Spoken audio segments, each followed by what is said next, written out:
મેં આપને કીધું ને કે મને તો સન્માન પાર્ટી આપ્યું છે, વગર માગે આપ્યું છે. આથી વિશે શું હોઈ શકે? વડીલ થયા પછી પણ આજે આજે આજે પણ આજે પણ પાર્ટીમાં મારું એટલું જ માન અને સન્માન આજે પણ છે. આજે મને સીએમ કાકા તરીકે જ બોલાવે.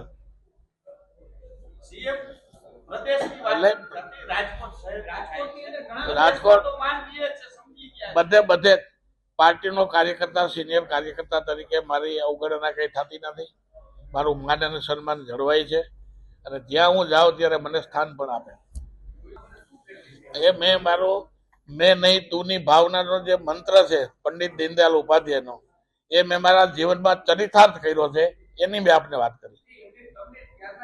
એ ડિફરન્સની વાત જ કરી, ડિફરન્સની વાત નહીં. પણ મેં નહીં તું. અને હું જ્યારે નિરાશ, હું જ્યારે હું એ જ કહું છું કે હું જ્યારે નિરાશ થતો ને ત્યારે પંડિત દીનદયાળ ઉપાધ્યાયનો ફોટો સામે રાખી તેના વિશે મનોમંથન કરતો હતો. એના પુસ્તકો મેં વાંચ્યા અને એના જીવન મેં મારામાં ગ્રહિત કરવાનો પ્રયાસ પણ કર્યો છે.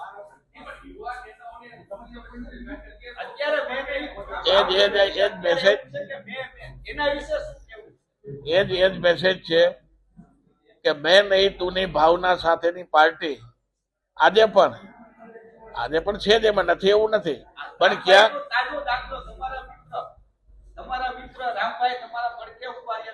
જો આજે કોઈ બાબતની વિવાદાસ્પદ કોઈ ચર્ચા ન થાય, કારણ કે હું મારા જન્મદિવસની હસી ખુશી માટે આપ સૌને મળું.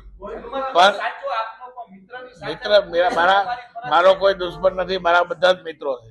પાર્ટી મોટી થાય ત્યારે ક્યાંક ને ક્યાંક વાસણો ખખડે, એમાં કોઈ બીજો સવાલ નહીં. ખખડે છે એવું નથી કહેતો, પણ જાજા વાસણ ભેગા તેનો ખખડે.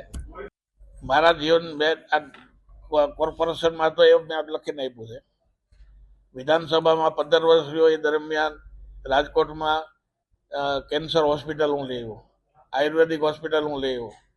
પછી સિવિલ હોસ્પિટલની અંદર જે નવું બિલ્ડિંગ આખું બન્યું એ હું લઈ આવ્યો.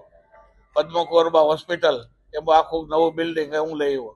અને એ જ રીતે જનાના હોસ્પિટલ આખી રિનોવેશન કરવાનું કામ પણ હું લઈ આવ્યો. આ હોસ્પિટલના કામની દર્શક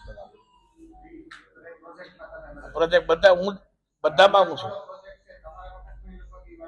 કયો રામનાથ મહાદેવ વાળો ચાલુ છે ને થશે. રામનાથ મહાદેવની કૃપા થશે એટલે થશે. એની કૃપા નહીં હોય તો નહીં થાય. સૂચિત સોસાયટીનો કાનૂન બની ગયો છે. પછી એમાં જેટલી એક્ટિવ તમે થાવ એટલું એનું પરિણામ મળે. કાયદો રહેવાનો છે. આજ કોઈ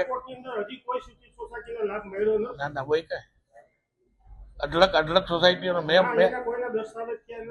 અઢળક કરે હોય ને અઢળક ને સનદો મેં આપી. મેં મારી જાતે સનદો આપી હાથેથી. એની દસ્તાવેજ કોપી જ છે.